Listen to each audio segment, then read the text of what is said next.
I'd like to open by welcoming everyone to the launch event for Trust in Australian Wool. Good morning, good day or good evening, depending on where you are in the world. Across from Europe, across to China or down in Australia. Tonight's presentation will be in English, so if this is not your first language, we thank you for your patience. My name is Edward Story. I'm the President of Wool Producers Australia and I'm a wool grower at Yass in southern New South Wales in southeastern Australia. And I will be your MC for the event. A few housekeeping matters for this virtual launch workshop. Everyone is probably fairly familiar with Zoom by now, but just a quick reminder that everyone is and will remain on mute with their camera off. Questions are very welcome. Please write them in the Q&A panel located in the control bar at the bottom of your screen. Commentary is also welcome in the chat panel, also in the control bar. Please note questions raised in the chat feed may not be answered, so please use the Q&A panel for questions. Technical difficulties. Please indicate through the chat panel if you're having technical or sound issues. Recording. Please note that the webinar will be recorded and shared publicly. Social media. We'd love for you to join in the conversation during and after the webinar by using the hashtag #TrustinAusWool. Acknowledgement of country. I wish to acknowledge the traditional custodians of the land we are hosting this meeting on, the Ngunnawal people. I wish to acknowledge and respect their continuing culture and contribution they make to the life of this city and this region. I would also like to acknowledge and welcome other Aboriginal and Torres Strait Islander people who may be attending today's event. We also acknowledge the traditional custodians of the various lands which you are all connecting to from today. As part of tonight's launch, we'll hear from 3 speakers who are leaders in their respective fields within the Australian wool industry. Joining us, we'll have Professor Bruce Allworth from Charles Sturt University and Chair of the Sheep Sustainability Framework Steering Group. He will provide us with an introduction to the Sheep Sustainability Framework. Dr. Andrew Whale, President of the Australian Veterinary Association Sheep, Goat and Camelids Group, who will provide us with an overview of sheep health and welfare and biosecurity from a veterinarian's perspective. And we have Dr. Paul Swan from AWEX as the Sustainable Project Manager, who will talk to us about wool testing, quality assurance and the Sustainable Integrity Scheme. After each speaker, we'll have a few minutes for a Q&A session. That will be with the presenter. Please type any questions into the Q&A panel at the bottom of your screen on Zoom. Our moderator, Joe Hall, the CEO of Wool Producers Australia, will then direct questions to the presenter. I would now like to pass over to Kathleen Plowman, CEO of Animal Health Australia, which is a partnership between federal and state governments and Australian livestock industries, to provide some words on the initiative.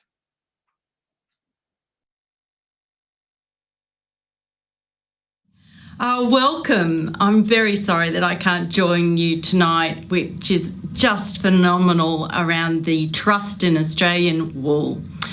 Wow, what a spectacular little handbook this is, and I'm really proud that my organisation, Animal Health Australia, could partner with Wool Producers Australia to produce this reference book. I'm Kathleen Plowman. I'm the Chief Executive Officer of Animal Health Australia. So what is it that Animal Health Australia does that we would partner with wool producers to produce such a great little handbook? Well, Animal Health Australia specialises in emergency preparedness and response and animal health. And at the heart of everything that we do is biosecurity. And this handbook goes to the very heart of the integrity of wool. And that's what interests us, because it's built on a fantastic platform of biosecurity and animal health. So who doesn't like wool? What's there not to like about wool? It's a fantastic natural fibre. And in this day and age when we're looking for more sustainable products, more sustainable production, looking after our environment, connecting all the systems, well, there's wool. And wool has been with us for centuries. And I believe it's time for a resurgence of wool too. And if you want to know more about Australian wool, all you have to do is look at this great little handbook.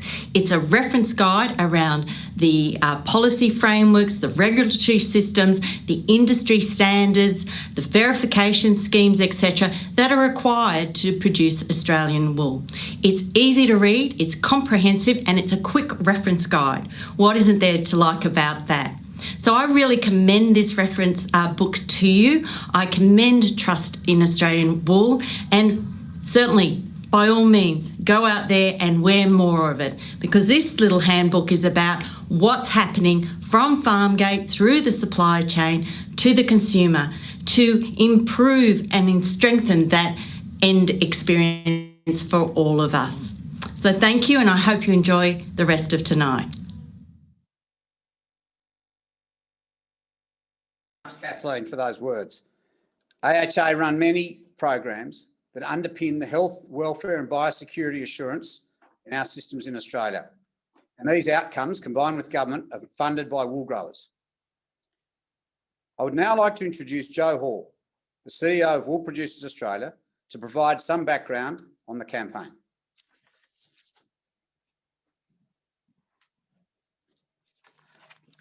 Thanks, Ed. Good evening. My name is Jo Hall and I'm the CEO of Wool Producers Australia.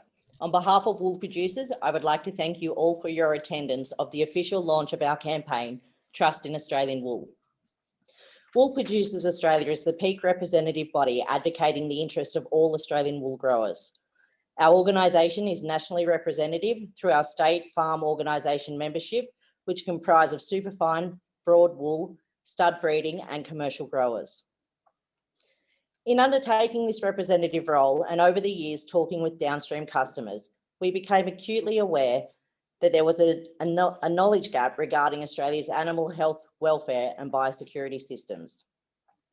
Despite having world-leading frameworks in these areas, it was apparent that we as an industry had not properly told our customers about the great lengths that our growers go to produce the world's most sustainable fibre, and that this had to change. As a result, we have collaborated with Animal Health Australia to instigate this campaign to bridge this knowledge gap and engender trust in Australian wool. The campaign includes the development of a handbook that covers the areas of animal health, welfare, biosecurity, traceability, sustainability, clip preparation, and quality assurance. The handbook has initially been translated into English, Hindi, and Mandarin, and is available in hard copy and digital formats. The campaign is also underpinned by a user-friendly website that allows interested parties to delve into each topic further and includes fast facts and links through to relevant industry websites for detailed information on issues. Trust in Australian Wool, whilst pitched towards our customers, has been developed on behalf of all Australian wool growers to help tell our story. This includes sharing the culture of responsibility and care that our animals are raised under through both industry and regulatory frameworks, and the animal husbandry procedures that we undertake to ensure the best long-term animal health and welfare outcomes that are fit for purpose for our unique production systems. Trust in Australian Wool also provides insight into the stringent and world-leading quality assurance systems that our clip is prepared and tested under to enable our product to be exported to the world. We hope that the content of this campaign can be utilised by all facets of industry, as well as our government officials, and that Trust in Australian Wool is a useful resource that conveys the proud story of Australian wool. The content of this campaign has been developed by industry partners across the domestic supply chain to explain in a transparent and accountable manner how our industry operates in order to produce the world's most sought after wool. In addition to working with the Australian wool industry, we have been working with downstream partners to ensure that the campaign delivers the objective of educating our customers. With that in mind, we are pleased to share with you a testimonial from Mr. Giovanni Snyder, the CEO of the Snyder Group. Thank you all again for your attendance.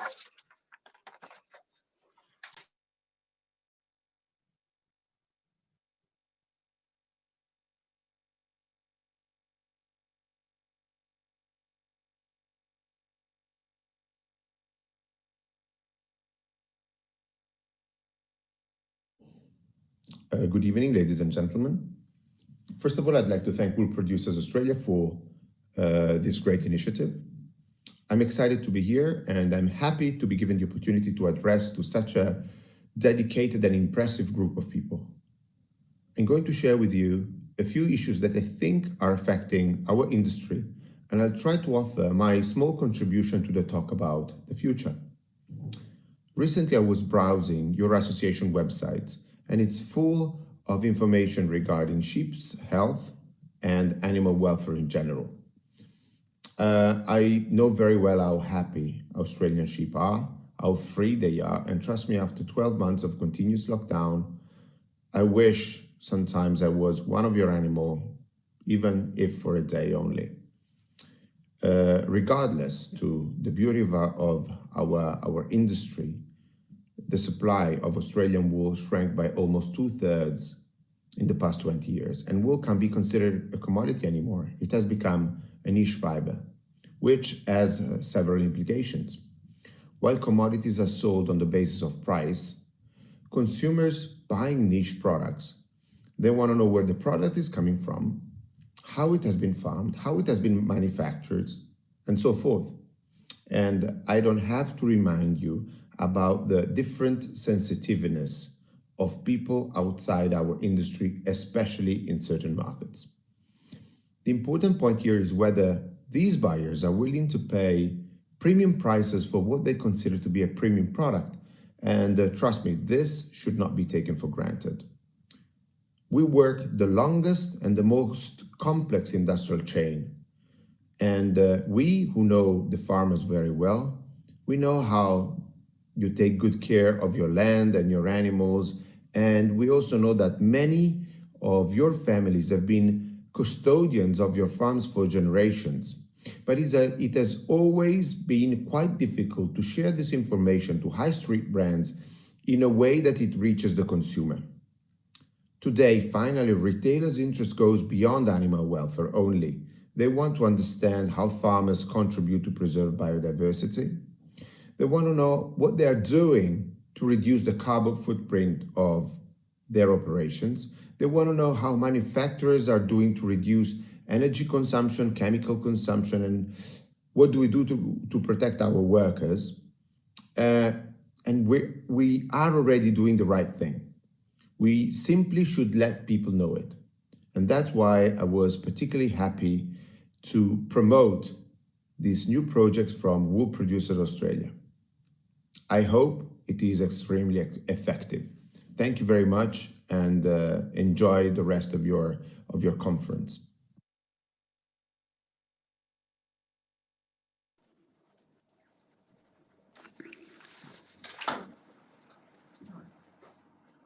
Thanks very much, Joe and Giovanni, for your words. Now it is my pleasure to introduce Professor Bruce Allworth from Charles Sturt University in Wagga in southern New South Wales. Bruce is himself a commercial wool producer from southern New South Wales and has recently been chairing, and still is chairing, the steering committee for the Sheep Sustainability Framework. Tonight, Bruce will give us an overview of that Sheep Sustainability Framework and how it will assist our industry to tell its story through transparency and accountability. I will now invite Bruce to share his screen. And while he is doing that, I'll remind delegates that there will be a Q&A session at the end of this presentation. Feel free to type questions into the Q&A panel during Bruce's presentation, and then Joe Hall, our Q&A moderator, will ask Bruce some of the questions that have come through at the end. Bruce, I can see your screen, and it's now over to you. Thanks, Ed. As Ed said, I'm the chair of the Sheep Sustainability Framework Steering Group, and I'm also a veterinarian and a producer. of fine wool merinos. And I just want to start at the beginning is how important that the initiative that we're talking about today is. Wool's a premium natural fibre, and importantly, sheep producers are very proud of their industry and their products, as Giovanni's just pointed out. They want to engage with everyone in their production story, and they want to show that wool is ethically and sustainably produced. And what it's all about is trust and transparency. So this is a fantastic initiative from Wool Producers Australia and Animal Health Australia. The sheep sustainability framework dovetails perfectly in with what we've just been talking about. It's due for launch in April next month. It's a program that's been initiated by Wool Producers Australia and Sheep Producers Australia, and it is a sheep framework. It's not just wool. So it encompasses the whole of the sheep industry, and it's evolved from extensive industry and external consultation over the last 12 months. And it's included an independent materiality review to make sure that we've captured the most important issues in the framework. What is the aim of the framework, and what does the framework involve? Well, clearly, as just been pointed out, the aim is to increase trust and transparency for the sheep industry.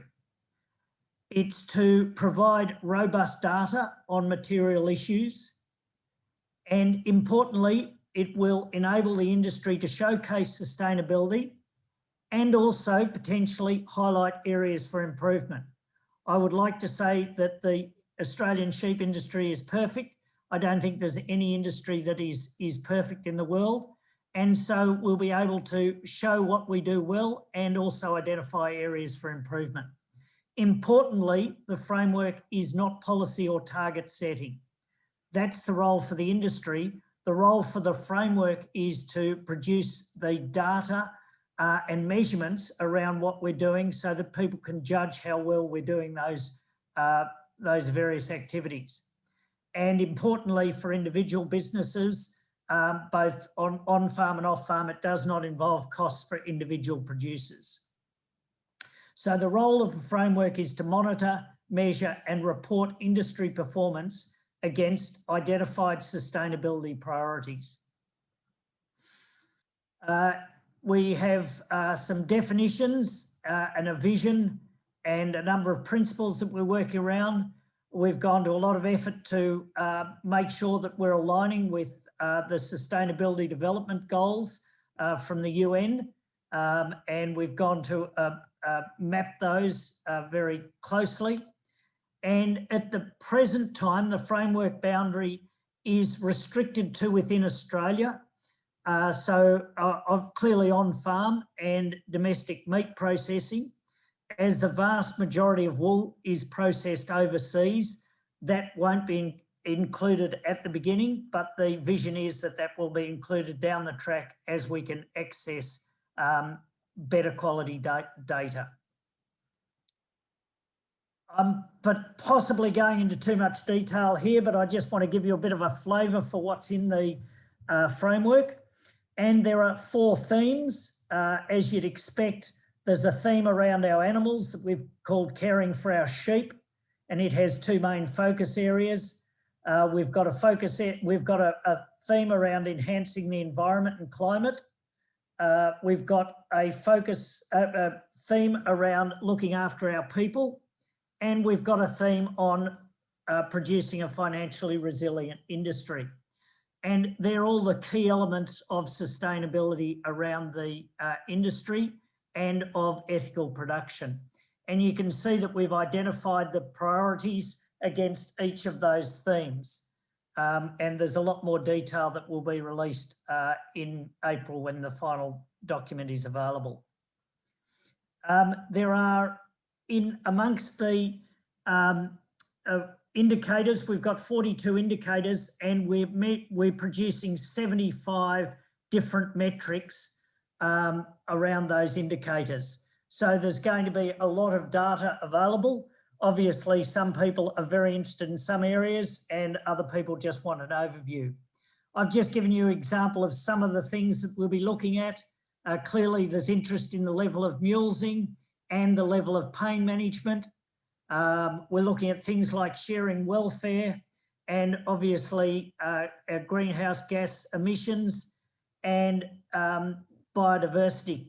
The reason I've chosen some of these is just to indicate that as we produce this framework, we don't have figures for everything yet.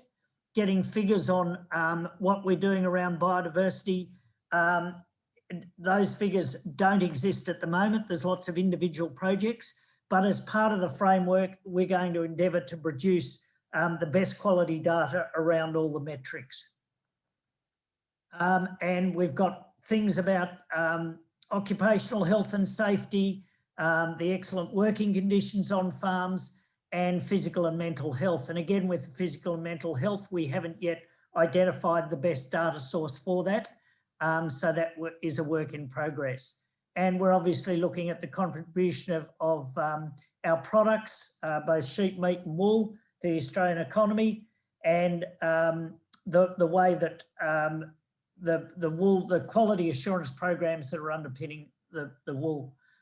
But they are just a few of the 75 metrics that we're going to report. So hopefully that's given you a bit of a feel for the sheep sustainability framework. It is a world first in terms of sustainability frameworks for sheep industries around the world. It's absolutely critical because both wool and sheep meat, lamb are premium products, and wool's a premium natural fibre. And if we can produce figures that back up the production and activities that are occurring, we believe very strongly that we can grow trust and transparency in the wool industry, which is clearly critical. So we will be providing robust data to allow everyone to have confidence in sustainability and to allow us to help identify areas for improvement. So with that short presentation, I'll just like to thank everyone for attending and open up to questions.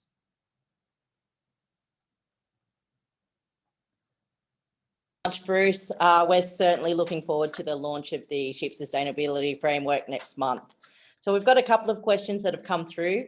The first one being, how do you see the challenges and risks of keeping the Sheep Sustainability Framework relevant in 5 and 10 years into the future?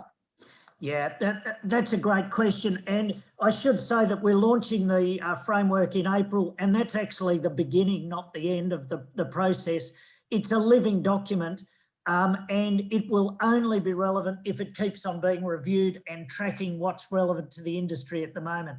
Obviously, we don't want to chop and change all the time. We need to watch the data over some time. But if things aren't relevant, we don't need to report it, and things that we don't even know about might become relevant and we need to report that. So we're envisaging a 2-year renewal process going forward with each of the themes individually. So over a 3 or 4 year period, there will be a review of the process. But as pointed out, it's really important that we keep relevant and we keep in touch with everyone. Thanks for that, Bruce. I've got another question here from Robert. Is there a plan to promote this initiative into our biggest customer, the Chinese industry? So far, no, there's no awareness in the industry over there. Yeah, absolutely. And I've been asked a lot about the, excuse me, a lot about the communication and promotion of the framework. What we're most focused on at the moment is to produce the data reliably, and it's up to the stakeholders to then go out and use that data. So I'm very confident that once people see this framework, they'll see it as something that is very useful to promote to all areas and particularly into the Chinese industry. Thank you. And I've just got one last quick one that's come in. So is the data going to be separated into wool, meat or sheep, or the sheep industry as a whole? Yeah, so that's another great question.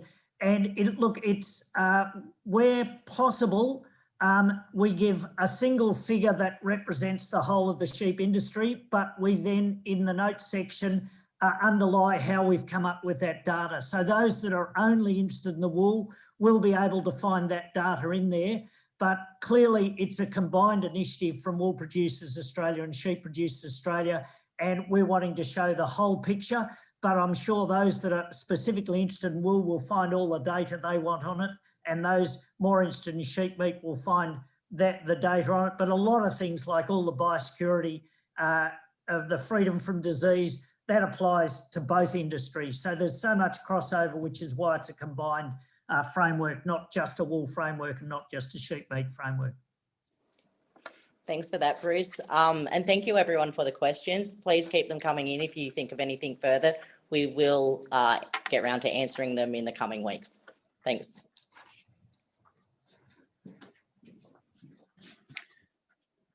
Thanks, Joe, and thanks, Bruce. Look, there's no doubt the sheep sustainability framework is the Australian sheep and wool industry about to demonstrate an incredible level of transparency. It's a wonderful initiative. We thank Bruce for his work, and we look forward to the release of it. It'll play a key role in our customers and supply chain partners increasing their level of trust in our industry. I'd now like to play a quick montage of testimonials from representatives from both the wool and wider agricultural sectors in Australia. Thank you.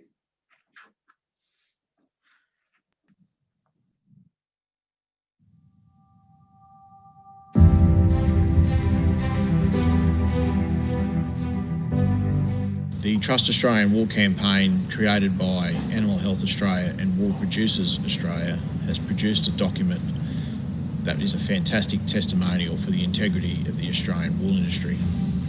It is also a brilliant educational and learning tool that will serve the industry for many years to come. This campaign underpins what we tell our international customers every day, and that is that we are an industry focused and built on sustainability, traceability, animal health and welfare.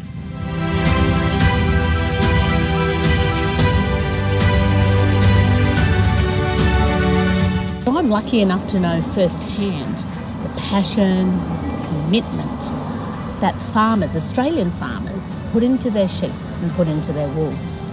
I think that's part of the reason, in fact most of the reason, why it is now a globally renowned product. But if we want to keep building on that, we know that trust is an incredibly important part of that equation. In fact, NFF's 2030 goal has that agriculture should be the most trusted industry by 2030. And wool has an important part to play in that. And that's why documents like the one being released today are so important. We have to keep not just meeting consumer expectations in this regard, but exceeding them, showing them that we are committed to win not just their hearts but their heads, and to prove that we are and can be the most trusted industry in the world.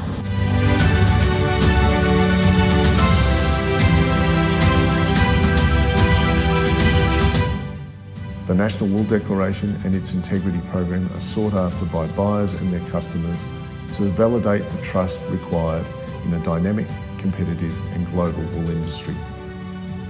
AWIC's traceability programs, including WoolClip and the introduction of RFID-enabled wool packs, will be instrumental in shaping the future of the Australian wool industry by creating a conduit between the wool grower and their supply chain. And more recently, the introduction of Sustainawool, the Australian wool industry's sustainability integrity scheme. This will help Australian wool growers tell their sustainability story. AWIC is actively involved in these programs to encourage trust in Australian wool. And now, for the first time, the Australian wool industry has, in one campaign, one document, articulated by the Australian wool industry why Australian wool is sought after around the globe.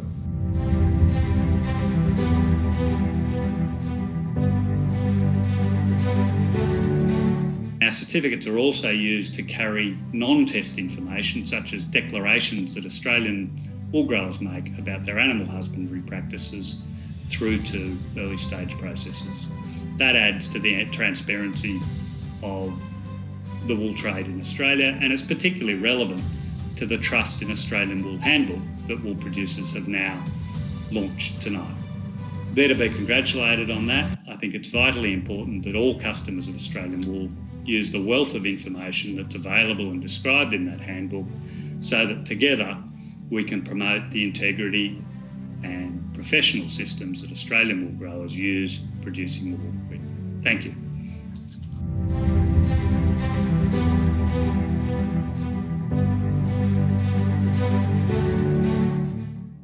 Amongst our many challenges, informing and educating our overseas customers about the facts is more important now than it has ever been. As the world demands higher levels of transparency and traceability, we stand ready to embrace this demand. The National Council of Wool Selling Brokers of Australia are proud to be associated with Wool Producers Australia and Animal Health Australia, and we commend them for the production of this informative and educational publication. It is positive, transparent, and honest. We say what we do, and we do what we say, so that at the end of the day, everyone can trust in Australian wool.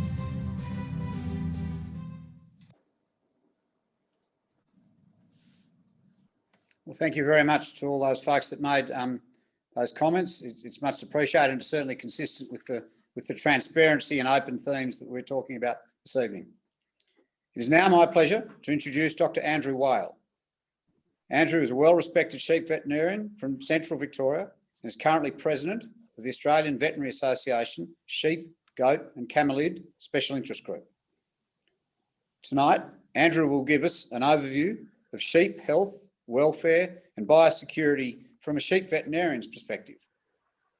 Andrew will also discuss research and extension activities, grower culture, and the voluntary adoption of pain relief that underpin constant improvements to animal welfare outcomes. I'll now invite Andrew to share his screen and remind delegates that there will be a Q&A session at the end of this presentation. As was the case with Bruce, please feel free to type questions into the Q&A panel. Andrew, I can see your screen now, so it's over to you. Thanks, Ed, and thanks everyone for having me here this evening. It's really exciting to be able to partner as a veterinarian, as the president of the Australian Veterinary Association and the Special Interest Sheep Group, to be partnered with this Trust in Australian Wool campaign. The first thing I've been asked to comment on tonight is to introduce you and to the sheep welfare standards and guidelines. And these have been developed in Australia, and there's two key things that I think we should all be aware of in regards to these. The first one is that the standards are enforceable. So they're actually legislation across Australia, and people can actually be punished for not following these standards. And the other thing that's really important to know is that these are based on current scientific knowledge, and they've been formed by consultation with industry, with the general public, and the government, as well as using scientific groups like ourselves, the Australian Veterinary Association, to ensure that these are best practice standards. And the guidelines are more of a practical approach and more of the advice. These are not actually enforceable, but they help give producers a really good guide as to the way they should be going about approaching animal welfare. And just to explain those in more detail, I've just pulled out an example. So the standard 6.2 here is that a person must not tail dock sheep that are more than 6 months old without using appropriate pain relief and hemorrhage control for the sheep. That's just one aspect of tail docking within the standards. And you can see here the guidelines that also fit around that show that it should only be done where there are no alternatives, and that the process results in benefits to lifetime sheep welfare, better flock management, and a reduced OH&S risk. And you can also see there 6.14 that it should be accompanied with pain relief where practical and cost-effective methods are available. I also want to talk about the Australia's animal biosecurity system, and I guess we are blessed in Australia by by being on an island and being able to have very good animal disease levels in our country. And obviously we have very strong water controls to help keep this in place.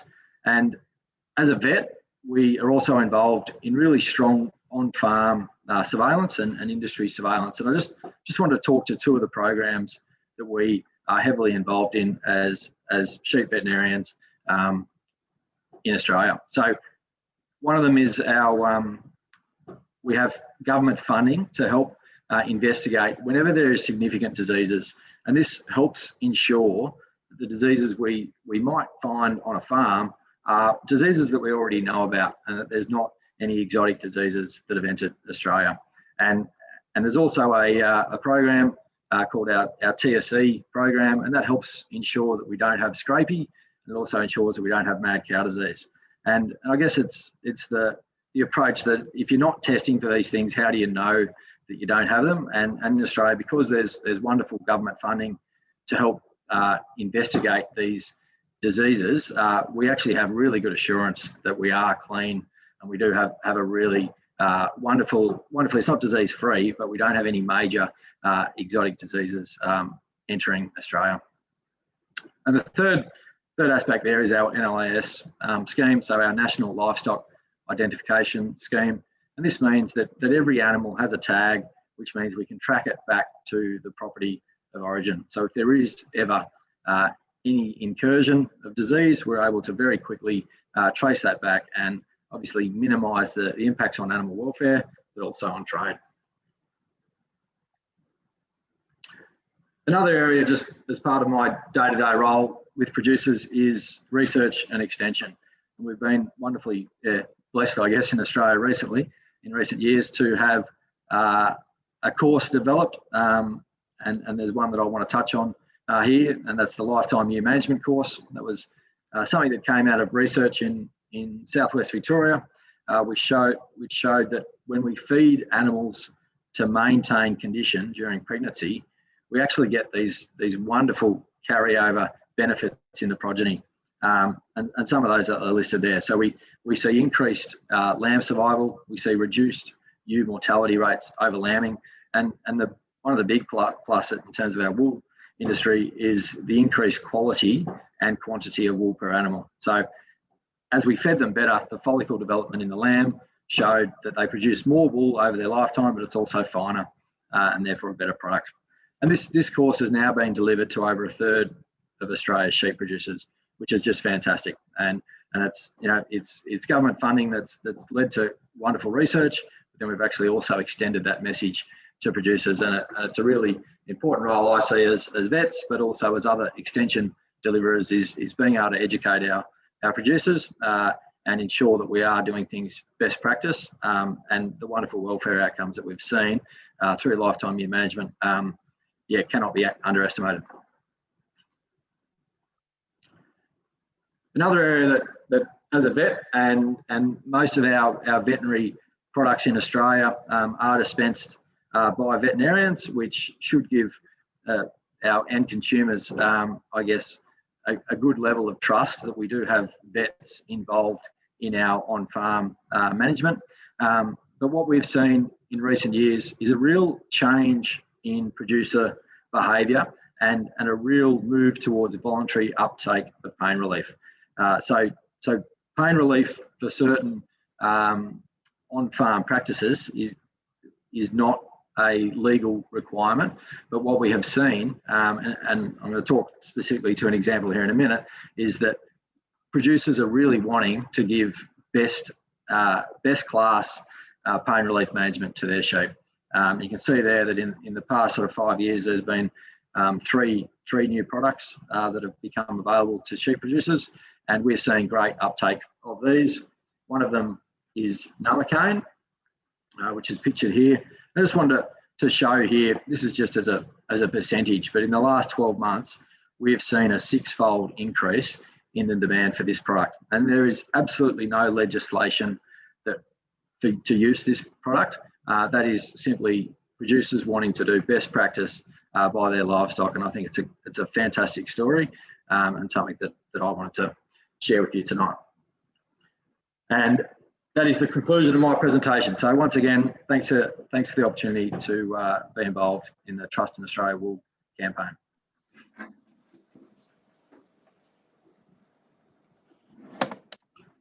Thanks for that presentation, Andrew.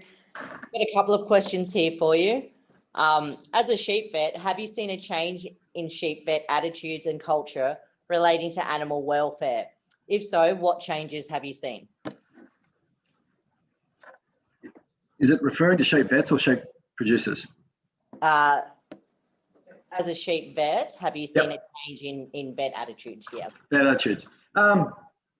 Yeah, look, I think so. I guess my attitude shifted a lot. I can probably speak to my attitude a lot, but I think just having the conversation around pain relief and the need for pain relief has really changed the way that we do perceive that we're managing these animals, and we need to ensure that they are, where possible, pain free. And I think that just starting that conversation, which I guess has been, the last 10 years, it's been a really good, positive conversation. I think there's been a great attitude shift in the last 4 to 5 years, which I guess is shown by the fact that we're now stocking these products and producers are wanting to use them on their farm. Yep, I think that's a really positive move on behalf of industry. We've got another question from Leslie Pryor, who is in the UK, and she says, Andrew, in Europe, our welfare protocols for sheep ask us to reconsider the need for tailing and castration before implementing protocols. There is an increasing pressure over here to do neither.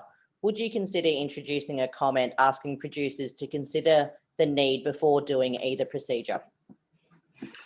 Yeah, look, I think it's a really good question, and it's something that does come up occasionally. I guess in Australia, we really, there's serious welfare implications on most people's properties if we don't tail dock. And that's because of the extensiveness of our farms, and because we do have a lot of fly pressure, it doesn't take a lot of dag to cause issues on farms. So I think it's something that we should be continually addressing and working with the end consumer to see, well, how can we handle having tails left on? But at the moment, it's not something that producers would be able to adopt extensively without having significant welfare implications for their animals. And also, I think there'd be significant supply chain issues. Yeah, thanks for that. I'd agree. I mean, all of our animal husbandry procedures are done because they're relevant and of use to our specific and vast and varying climatic conditions and regions that we produce sheep in. That's all we've got time for at the moment, but thanks for the questions, and thanks, Andy, for your presentation. No worries.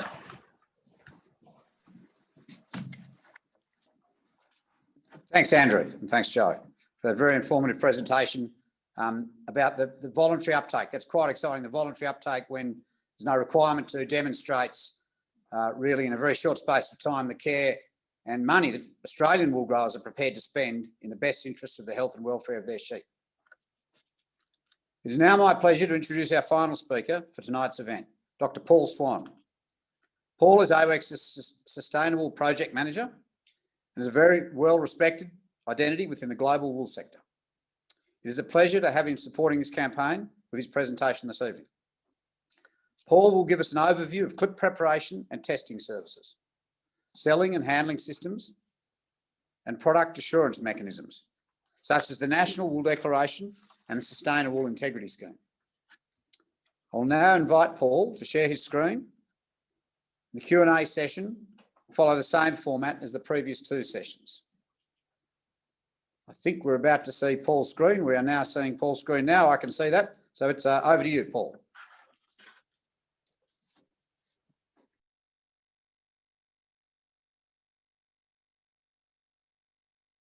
Mute your computer, Paul. G'day, well spotted. There we go. Thank you, Paul. Okay. Look, it's a privilege to be a part of the launch of Trust in Australian Wool. The And my task for the next 7 minutes is to present a high-level summary of Australia's wool handling and assurance systems. And I'll do that. I'll keep it brief. It's actually a great story. It's a story of innovation. Australia, over the past 2 centuries, has quietly revolutionised how we take the wool off the sheep, how we package it, how we transact it. Now, starting back in, I think, 1890 with the invention of the overhead gear by, I think it was Herb Austin and Frank Woolsey. Then to Christian Kurtz's invention of the forerunner of the modern wool press in 1897. And then in 1909, for example, the invention by David Uniepon of the reciprocating wool handpiece. The systems by which we harvest wool, pack it in bales and ship it around the place have changed. Over the succeeding 100 years, what were initially great ideas, practice changes, have become standards, operating standards that have been codified in our industry. So some of the examples I'll give you are the standards that exist now that are maintained by the Australian Wool Exchange for the standard of the packs that we pack the wool in.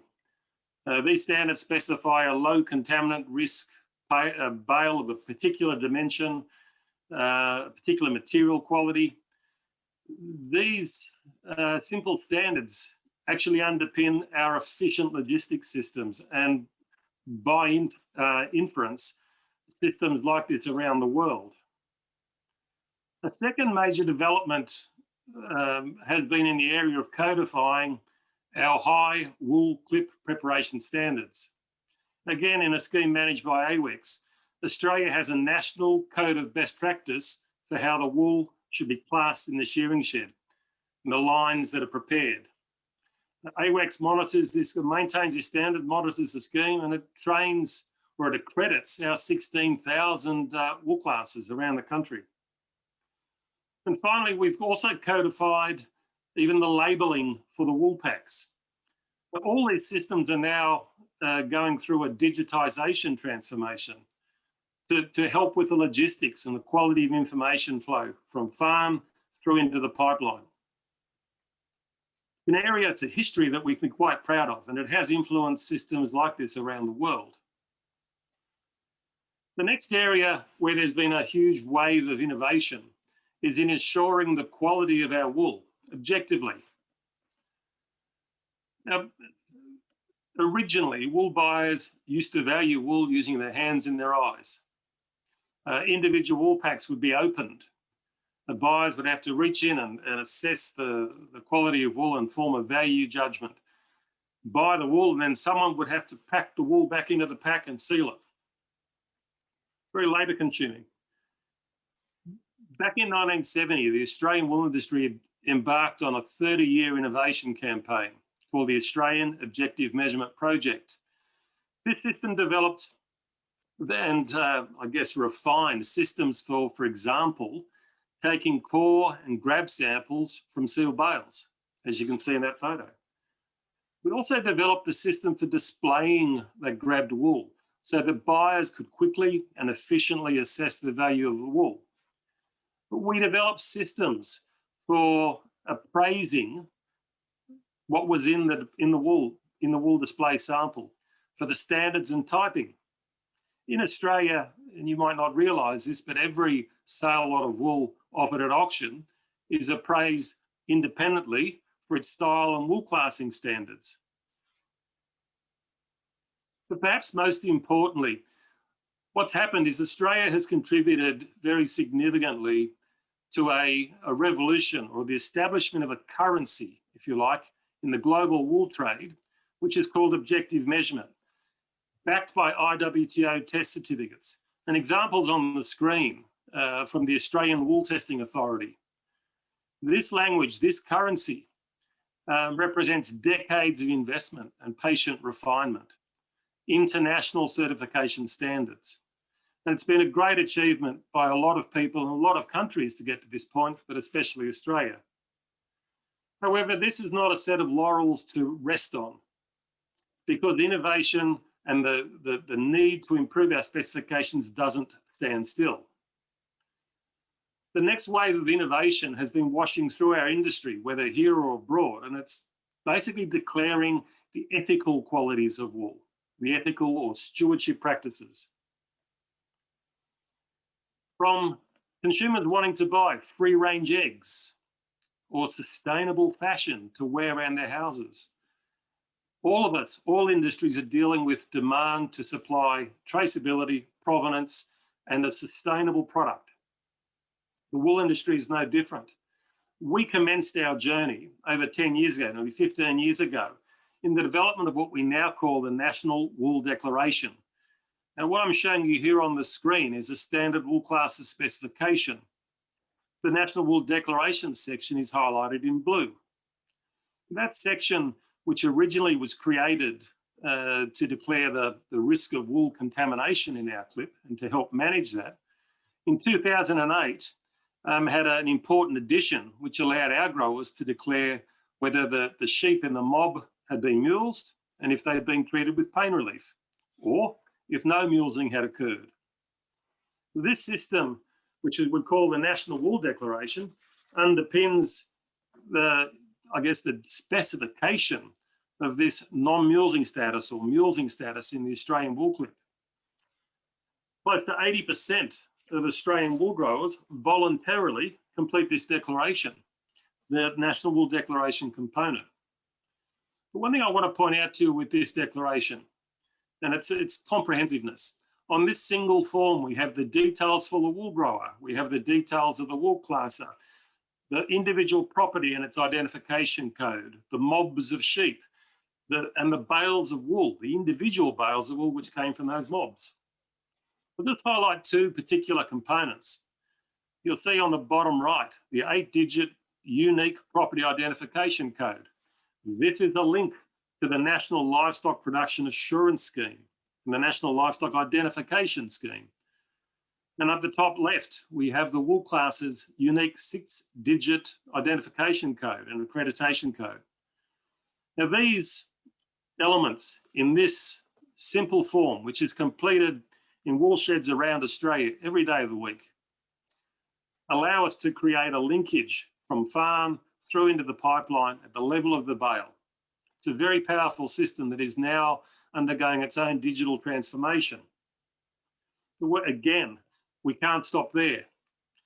What's happening now is that the industry is now moving from specifying things like mulesing as our definition of ethical practices to what we call farm stewardship. Ultimately, this is about connecting consumers who care about farm stewardship to farmers who can demonstrate it. It builds on the excellent foundations of the National Wool Declaration and the Code of Practice and the implicit harvesting and clip preparation standards and traceability and so on. And what it adds is a comprehensive suite of farm operations and the standards being applied, including sheep health and welfare, environment chemicals, transport, social responsibility, and the like. The sustainable program that I have the privilege to manage is one example of these stewardship certification schemes. Sustainable itself was established in the wool industry in 2015, and it has grown. We have over 1,000 active farms participating in the scheme voluntarily, and those farmers produce around 10% of Australia's merino production. As I said, it's only one of the schemes.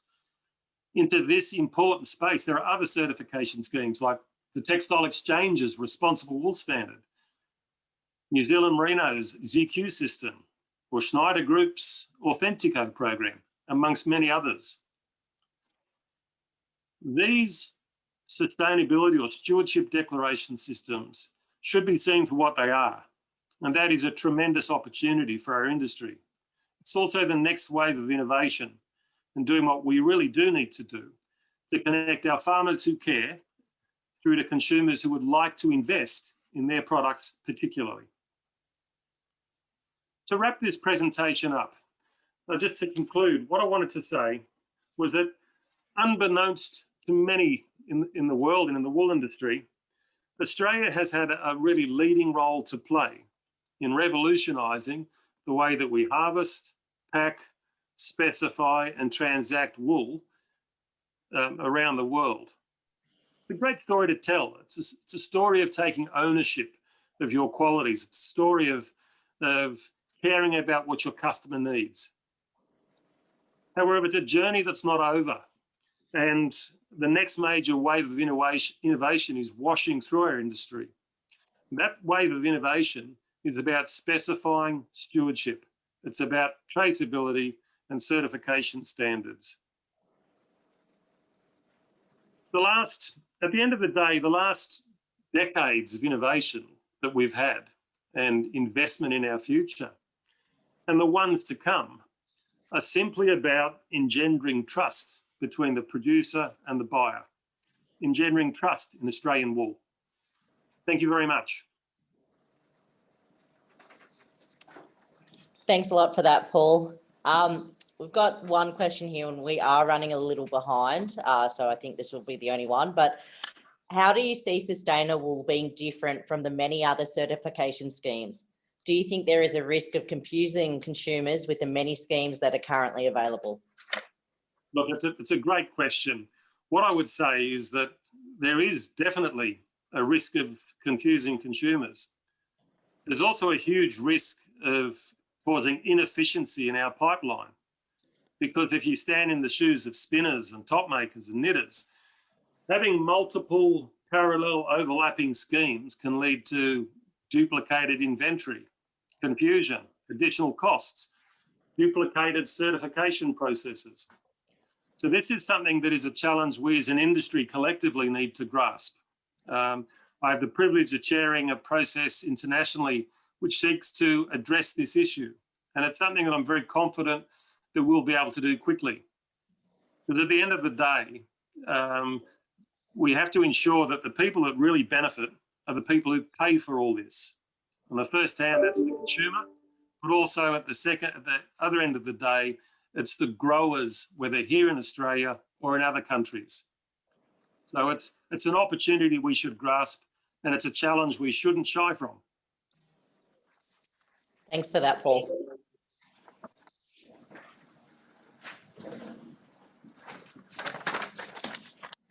Thanks very much, Paul, and thank you to all the presenters. As you've heard tonight, or today, the quality wool that we produce here in Australia is underpinned by world-leading systems.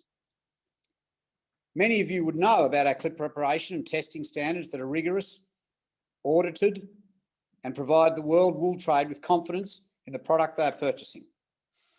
But what some of you may not have known about is the rigorous and robust animal health and welfare framework that wool growers operate in every day. It's a first-class one. There are state and federal regulatory frameworks, and through Animal Health Australia, MLA, state and federal government and industry frameworks combined to be in a state of continual improvement for health and welfare outcomes for our sheep. There are also many programs and systems funded by Australian wool growers to improve the health and welfare of our sheep and the national flock on a daily, monthly and yearly basis. All in addition to what we do on our own farms across a wide range of climatic conditions each day. A happy, healthy sheep is a productive one. And I'm proud, personally, as I know all wool growers are, to be a wool grower in Australia, producing the most sustainable, natural, biodegradable fibre in the world from a sheep flock with world's best practice health and welfare, as you've heard tonight. You can have trust, and a large amount of it, in Australian wool. I would like to particularly thank the three speakers this evening, Paul, Andrew and Bruce, and those that gave testimonials on this evening's launch. I appreciate that there are a number of answers to some of the questions that we were not able to address this evening. However, we will follow these up with the speakers and provide a Q&A sheet and provide those answers when we circulate a link to the webinar in coming days. For more information about the campaign and why you should have trust in Australian wool, visit www.trustinaustralianwool.com.au or follow us on the social media platforms. We'll send these details out to you after the webinar. We'd also love to to know why you have trust in Australian wool. So feel free to share your stories on the various social media platforms. I'd like to thank you all very much for attending, and we wish you a very good evening, a good day, or a good morning, depending on your location in the world. And thank you very much for your attendance. Goodbye.